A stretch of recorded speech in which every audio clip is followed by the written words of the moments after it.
Hi, Playground City Playmakers. I'm here with Brent Buffington at NODA downtown, Credo, Pop Parlor, AO Pharmacy. We just got back from the Jackson Center, Community Center, where Brent is. I'm sorry if you can hear that horrible buzzing noise. This is like crazy. We just got back from the Jackson Center where Brent leads the garden club with the kids. And so I asked if he wanted to do a quick, expert interview. Boom. Here we are. Cool. Where should I start? So, can you tell us a little bit, what are you working on in Paramore right now? Just a little bit. So, Growing Orlando, we're working on food-based projects, like growing projects, so that, so to address food accessibility, we see one of the best ways is through growing food.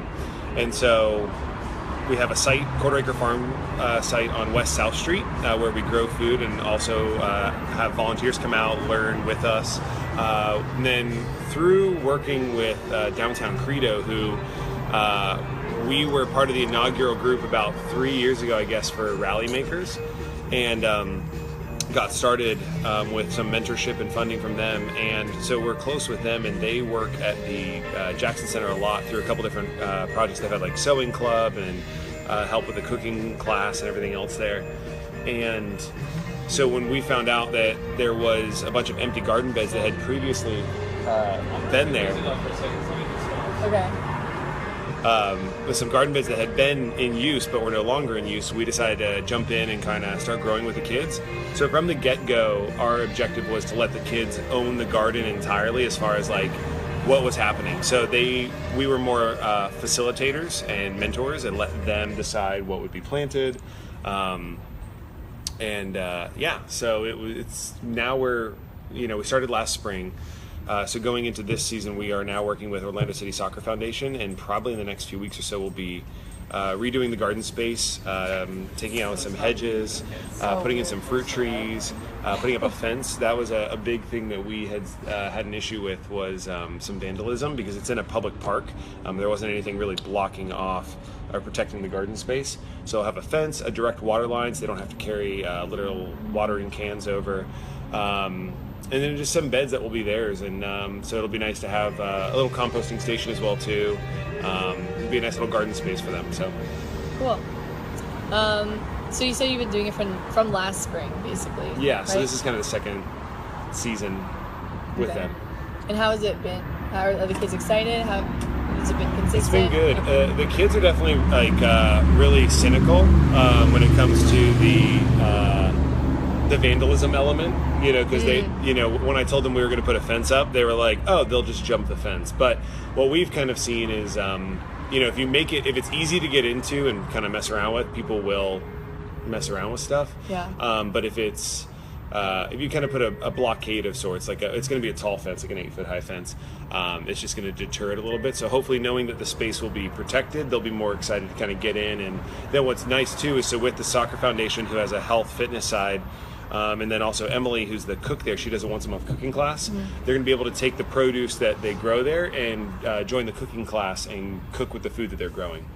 So you guys are all kind of seeing the way that food links up in a lot of different sectors and yeah. making that. Yeah. Is there anybody, particular person in charge of curriculum, or just all volunteer, all just passion?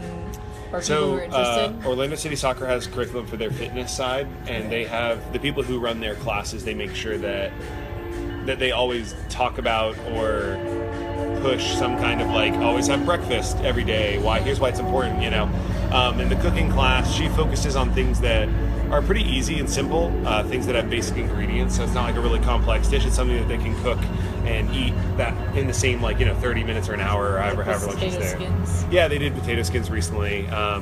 So, with this too, the idea of being able to show them how easy it is to grow stuff, with them choosing what they want to grow, but then maintaining it every day just for a little bit of time. It's not like a long time in the garden. It's just every day they have to go and check in and water, and, and so from there, seeing that link in health, fitness, nutrition and diet, and then also growing. So. Yeah. Besides maybe people vandalizing and things, are there any challenges of getting kids excited? Even I guess the kids you see are volunteering to be there, so they're a little Yeah. more interested from the get-go. But are there any other like things you have to deal with them? No, I mean it's we have consistently about 6 to 8 kids, depends on the day and what's going on at the center. And so it's kind of a good mix. If we had over 10 or so, it would be hard to kind of manage all of them. They can definitely get rowdy at times, Yeah. and keep on task. So you'll give out a task and they won't necessarily jump into it, but after I guess go into teacher mode, they kind of start to actually do what they need to be doing. But no, they like it. They like planting. Excited to have like bigger beds that we're going to have, and and then the fruit trees as well too, so they can learn from that.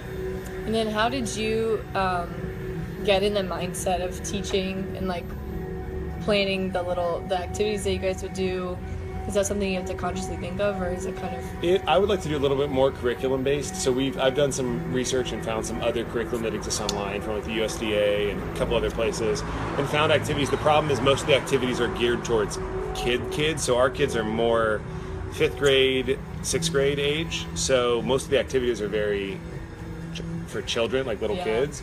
So finding activities that will challenge them to think critically about what you're doing in the garden. So that's why I'm excited to get the compost bin that we're going to have, because I want them to understand like the cycle of everything, as far as like the breakdown, creating compost, going back into the garden, this cycle there.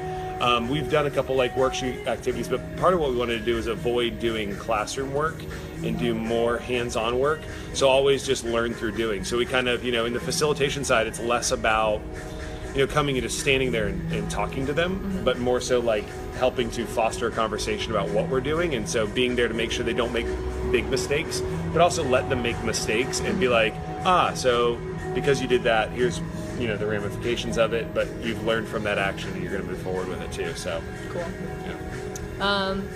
Only other question I have is something I've been curious about recently in terms of food culture. Like, I would say that there's definitely, in Orlando in particular, pockets of groups of people who are like more inclined to eat a certain way. How have you found any patterns or like trends in this community? Not like on paper per se. Learn through doing and embrace failure. Yes. I'm actually working with a guy named Matt. He's out at UCF. He is, I don't know what degree he's getting, but he actually is wanting to come work with us and then a couple other community gardens, specifically with kids, to see what the link of community gardening is, like what impact it has on at-home dietary choices. So he has like 2 years of his degree. He's just getting started at UCF.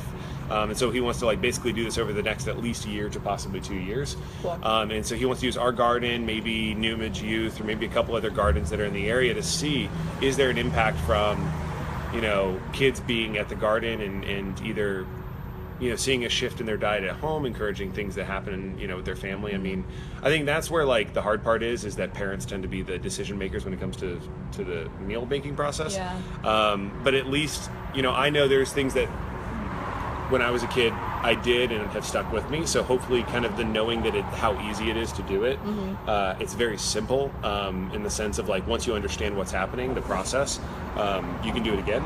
So I hope that one of these kids will be at college in the future and be like, I have a back patio and I'm gonna grow some tomatoes or something because I've done it before. Because I've and if you've dealt with a pest issue or an issue, like you're like, I remember dealing with that. And it might encourage them to kind of feel comfortable that they can do it again. So is there anything that it stopped? Is there anything that we can do to support your projects, or any we are going to have a build out soon and we could use some help on so the Orlando City Soccer Foundation is helping to get us all the stuff we need to flip the garden space, and we're going to have some probably some construction folks to help do some of the big stuff like cutting and putting together things, but we'll have to move soil and put trees in and some different things like that, and so that'll be probably some extra hands on deck would be nice. So Thanks. yeah, thank you Guys. Cheers.